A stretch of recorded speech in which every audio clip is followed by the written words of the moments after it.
अस्सलाम वालेकुम वरहमतुल्लाहि वबरकातुहू। स्टूडेंट्स, आज हम पढ़ेंगे variation of G with altitude, यानी कि बुलंदी के साथ जी की कीमत में क्या क्या तब्दीली आती है। देखें कि हम पहले पढ़ चुके हैं कि ग्रेविटेशनल एक्सेलेरेशन जो है वो सतह ज़मीन पर उसकी कीमत का इन्हिसार ज़मीन के रेडियस आर पर होता है। ठीक है, जी की कीमत हाइट के लिहाज से वेरी करती रहती है, यानी कि अगर आप हाइट को इंक्रीज़ करते जाएं, एल्टीट्यूड को इंक्रीज़ करते जाएं, तो वैसे वैसे जी की कीमत में कमी आती जाती है। और जैसे जैसे आप हाइट यानी कि एल्टीट्यूड को कम करते जाएं, वैसे वैसे जी की कीमत जो होती है वो ज़्यादा से ज़्यादा होती जाती है। At surface of the earth G की कीमत 9.8, जिसको आप अपनी किताब में 10 मीटर पर सेकंड पढ़ते हैं। ठीक है, जी की कीमत ज़मीन के रेडियस के मरबे के इन्वर्सली प्रोपोर्शनल होती है, जैसे हमने पहले भी पढ़ा हुआ था। ठीक है, according to Newton's law of gravitation, उसमें जो डिस्टेंस है दो मासिस के सेंटर्स के दरमियान में जो डिस्टेंस होता है उसके स्केयर के इन्वर्सली प्रोपोर्शनल होती है फोर्स ऑफ ग्रेविटेशन। तो यहाँ पर हम जी की कीमत की बात करेंगे तो the value of G is inversely proportional to the square of radius of the earth. ठीक है, अच्छा, लेकिन ये कांस्टेंट नहीं होती, ये कांस्टेंट हो भी नहीं सकती, क्योंकि जाहिर बात है एल्टीट्यूड को जब आप इंक्रीज या डिक्रीज करेंगे तो द वैल्यू ऑफ जी जो है वो भी इंक्रीज या डिक्रीज होगी। ठीक है, अच्छा, ये बुलंदी के साथ साथ कम होती चली जाती है। किसी जिस्म की बुलंदी इस जिस्म की सतह समुद्र से ऊंचाई का नाम है। पहाड़ों पर अगर आप देखें तो जी की कीमत में कमी होगी, आप अगर मेजर करके देखें। इसीलिए पहाड़ों पर जाकर एक आदमी अगर उसका वेट ज़मीन पे कुछ और है, तो अगर वो पहाड़ों पर जाएगा तो पहाड़ों पर जाकर उसके वेट में थोड़ी सी कमी आएगी। ठीक है, उसकी कमी क्यों आएगी? उसकी वजह यही है कि जी की कीमत में तब्दीली की वजह से उसके जो वेट में उसमें भी कमी। मिसाल के तौर पर एक बंदा जो है वो ज़मीन की सतह पे रह रहा है और उसका वज़न 100 किलोग्राम है, तो 100 किलोग्राम वाले वज़न वाला जिस्म जो है उसका ज़मीन पर जो वेट होगा वो होगा, यानी उसका मास अगर 100 किलोग्राम का है, उसका वेट कितना होगा? उसका वेट ज़मीन पर होगा तकरीबन 1000 न्यूटन। ठीक है, ग्रेविटी के हिसाब से, क्योंकि ज़मीन पर ग्रेविटी 10 होती है, 100 से 10 को मल्टीप्लाई कर दें तो वो बन जाएगा तकरीबन 1000 न्यूटन। लेकिन यही बंदा जब चांद पे चले जाएगा तो चांद पर ग्रेविटी होती है 1.6, तो वहां पर जाकर उसका वजन हो जाएगा 160 न्यूटन। ठीक है, वहां पे वेट कम होने की वजह क्या है? वहां पे ग्रेविटी कम होती है। ठीक है, तो ग्रेविटी वेरी करती रहती है। ग्रेविटी के हिसाब से जो एल्टीट्यूड के हिसाब से, बुलंदी के हिसाब से जो ग्रेविटी होती है वो वेरी करती रहती है।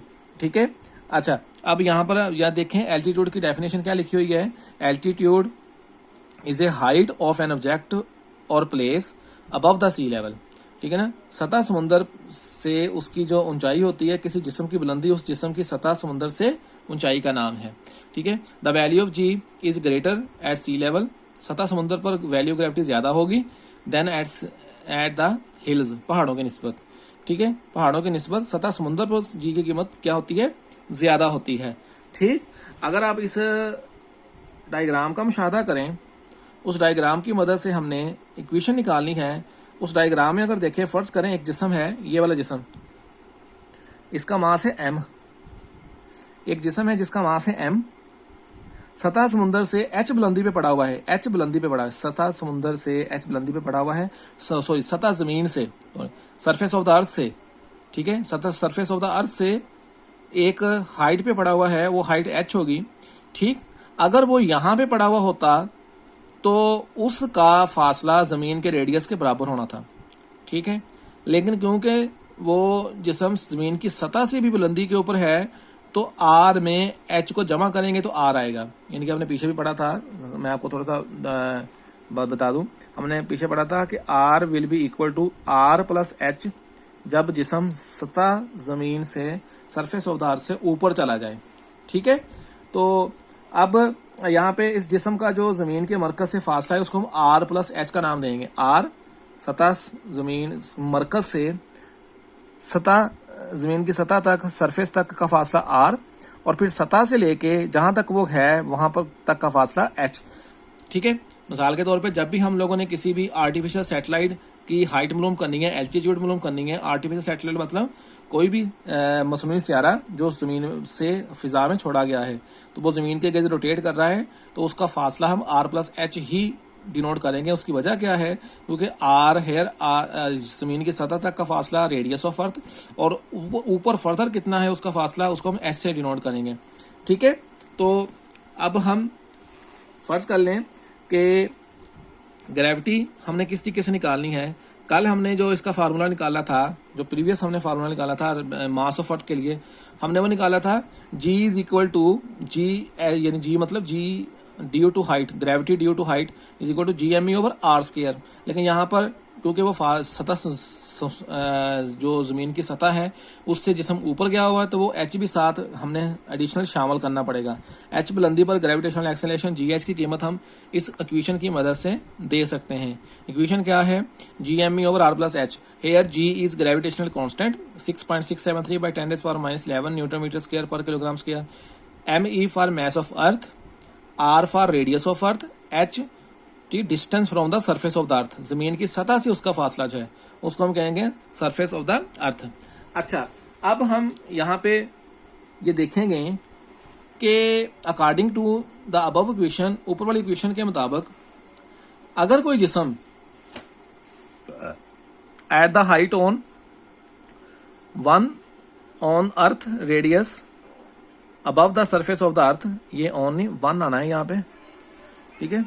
At the height of 1 earth radius above the surface of the earth, the value of G becomes 1/4 of its value on the earth।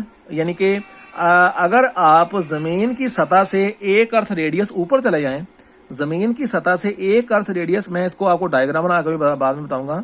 अगर हम जमीन की सतह से 1 अर्थ रेडियस ऊपर चले जाएं तो ग्रेविटी जो है वो जमीन की ग्रेविटी का 1/4 रह जाती है, 1/4 रह जाती है, जो कि हम कैलकुलेट करके देखें तो 2.5 मीटर पर सेकंड निकलती है, ठीक है। अगर हम जमीन की सतह से 1 अर्थ रेडियस ऊपर चले जाएं तो G बिकम्स 1/4, ठीक है ना, 1/4 of the value of the G on अर्थ। जमीन पर G की ग्रेविटी, G की कीमत होती है 10 मीटर पर सेकंड, ठीक है। अगर हम 1 अर्थ रेडियस ऊपर चले जाएं तो ये, क्योंकि आपको पता है ना, मैंने आपको पहले भी बताया था कि when we increase the altitude the value of G decreases. जब आप एल्टीट्यूड को इंक्रीज करेंगे तो वैल्यू ऑफ G डिक्रीज होगी, तो वैल्यू ऑफ G यहाँ पे डिक्रीज हो जाएगी और डिक्रीज होकर 2.5 मीटर पर सेकंड रह जाएगी, ठीक है। अच्छा, नेक्स्ट है कि eight the height of 2 earth radius, आप जमीन से 2 अर्थ रेडियस ऊपर चले जाएं, मतलब 1 अर्थ रेडियस तो होता है ना 6400 किलोमीटर, ऊपर चले जाएं तो 6400 में 6400 और जमा कर दें, यानी 6400 किलोमीटर में 6400 किलोमीटर और जमा कर दें तो ये बेसिकली बन जाएगा 12800 किलोमीटर ऊपर चले जाएं। Here G becomes 1/9 1/9 of its value of the G on earth. Earth पे जमीन की ग्रेविटी कितनी होती है? 10 मीटर पर सेकंड। उस 10 मीटर पर सेकंड को आप 1/9 का मतलब है 9 पे डिवाइड कर दें तो आंसर आएगा 1.11 मीटर पर सेकंड। यानी अगर आप 2 अर्थ रेडियस ऊपर चले जाएंगे तो 2 अर्थ रेडियस ऊपर जाने की वजह से जमीन की ग्रेविटी रह जाएगी 1/9। अगर 1 अर्थ रेडियस ऊपर जाएंगे तो जमीन की यानी कि तो ग्रेविटी रह जाएगी ओनली 1/4, और जब आप 2 अर्थ रेडियस ऊपर चले जाएंगे तो रह जाएगी ओनली 1/9। तो इसको मैं आपको डायग्राम के जरिए भी समझाता हूं, जो डायग्राम मैंने बनाई थी। इधर ये अब जमीन के मरकज से लेके जमीन की सतह तक का फासला 1 अर्थ रेडियस है, ठीक है। अगर हम यही फासला तय करके, यानी ये फासला कितना होगा, चले मैं लिख देता हूं, 6400 किलोमीटर 1 अर्थ रेडियस। अगर आप 6400 किलोमीटर यानी कि 1 अर्थ रेडियस ऊपर चले जाएं तो यहां पर आकर जमीन की ग्रेविटी जो है वो 1/4 रह जाएगी, यानी जमीन की ग्रेविटी 10 होती है ना, उसके मुकाबले में यहाँ पर ग्रेविटी की कीमत 1/4 रह जाएगी। यानी 1/4 को आप ग्रेविटी के ऊपर डिवाइड करें, यानी जमीन की ग्रेविटी 10 पे डिवाइड करें, 10/4 2.5 मीटर पर सेकंड रह जाएगी, ठीक है। अगर आप 2 अर्थ रेडियस ऊपर चले जाएं, ये तो था ना जितना जमीन के मरकज से लेके जमीन की सतह तक का फासला था, ये था 1 अर्थ रेडियस।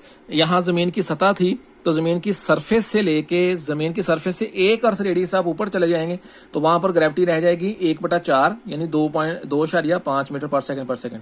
अगर आप 2 अर्थ रेडियस ऊपर चले जाएं, 2 अर्थ रेडियस का मतलब है कि 1 अर्थ रेडियस जमा 1 अर्थ रेडियस मतलब कि 2 अर्थ रेडियस का मतलब यही हो गया बेटा 2R का मतलब यही हो गया कि 2 × 6400 किलोमीटर। तो ये टोटल बन जाएगा 12800 किलोमीटर। अगर आप 12800 किलोमीटर की बुलंदी पर आ जाएं तो वहां पर आकर जी की कीमत जमीन की ग्रेविटी का 1/9 रह जाएगी, यानी कि 10 को 9 पे डिवाइड करें 1.11 मीटर पर सेकंड रह जाएगा। ठीक है, ये आपका आज का टॉपिक था बेटा। आई होप आपने उसको अच्छे तरीके से अंडरस्टैंड कर लिया होगा। अपना ख्याल रखिएगा। अल्लाह हाफिज़।